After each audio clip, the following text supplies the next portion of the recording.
La pasta con i pomodorini freschi e basilico è pura magia estiva, il profumo ed il sapore non hanno uguali. Certo, può sembrare una ricetta molto semplice, ma siamo proprio sicuri che sia così? È certamente un piatto alla portata di tutti, ma ci sono un paio di passaggi che devi conoscere se vuoi ottenere il massimo da questi magnifici pomodorini. Inizio tagliando i pomodorini in quattro. Lo faccio utilizzando un coltellino normale da tavola con la lama seghettata. Se i pomodorini sono più piccoli, tipo questo, si possono tranquillamente tagliare in due, in questa maniera. Guardate che magnifico colore questi pomodori, è veramente fantastico. In poco tempo riesco a tagliare tutti i pomodorini in quattro parti. Accendo un fornello di medie dimensioni e ci metto una padella di cui ho il coperchio. Verso dentro abbondante olio d'oliva e poi prendo due spicchi d'aglio. Non levo la buccia, mi limito a schiacciarli e poi li metto in padella.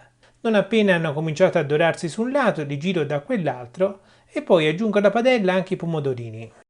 Adesso accendo il fornello più piccolo della mia cucina, lo regolo al minimo e ci sposto sopra la padella. Poi aggiungo un cucchiaino di sale e mezzo cucchiaino di zucchero. Il sale e lo zucchero serviranno ad estrarre meglio dai pomodori il liquido. Do una bella mescolata e poi chiudo il coperchio. E adesso la cosa più difficile, perché per circa 10 minuti sembrerà che non accade assolutamente nulla e devi resistere alla tentazione di alzare il fornello. Mentre aspettiamo però puoi lasciare un mi piace a questo video, lo apprezzerei moltissimo.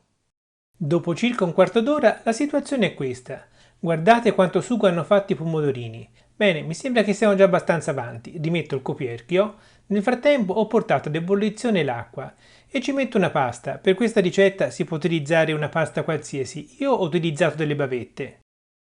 Nel frattempo la cottura dei pomodori va avanti. Mi sembra che siano abbastanza a buon punto. Ancora 5 minuti e poi ecco qua. A questo punto mi sembra che siano veramente cotte. Hanno fatto tantissimo liquido.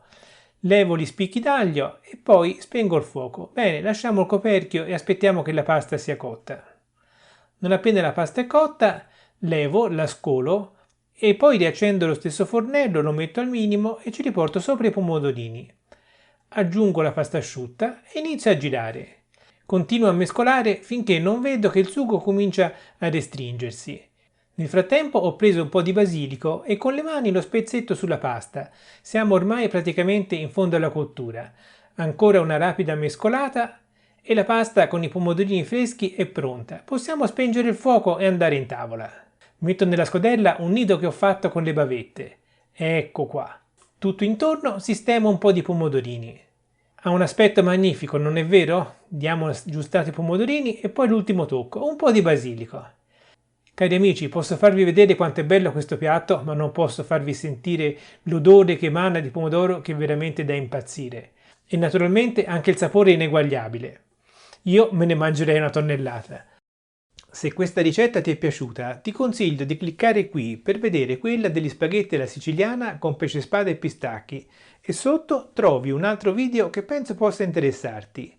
Cliccando qui invece ti puoi iscrivere al canale per non perdere i prossimi video e naturalmente ricordati di attivare la campanella per ricevere una notifica non appena pubblicherò un'altra ricetta.